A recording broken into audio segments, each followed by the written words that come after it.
抓风车剧团到全台湾368乡镇巡演的计划，今年已经是第18档了。这届第3轮的巡演是以永寿启航做主题哦，将伫台北两厅的广场来首演，再来去嘉义的义德来演出。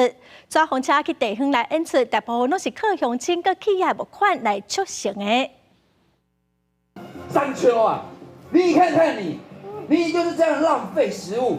这些食物才会生气变大啦！冷静，冷静。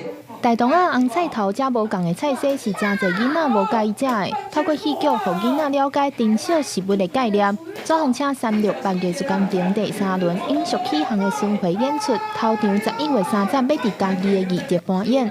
嘉义县长表示，这是抓风车剧团第4届，搁再去到义德，当地乡亲企业也斗相共捐钱募款来筹备，用这份心意表达支持。我也帮忙出一下5000，好不好？我也帮忙出一下1万，好不好？所以艺竹会基本上是一个虚拟的，是一个纸风车的在艺术乡的表演，慢慢形成的一个这样的一个不算组织，但是算是一个默契。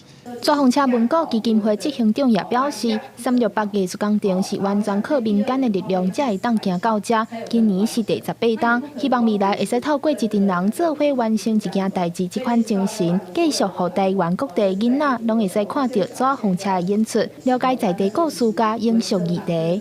永续这个概念吼，讲实在其实是足长的。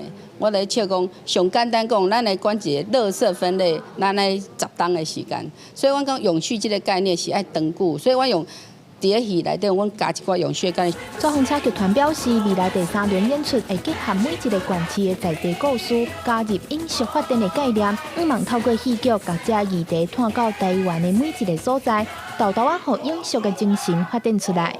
记者张家琪、沙桂玲台北报道。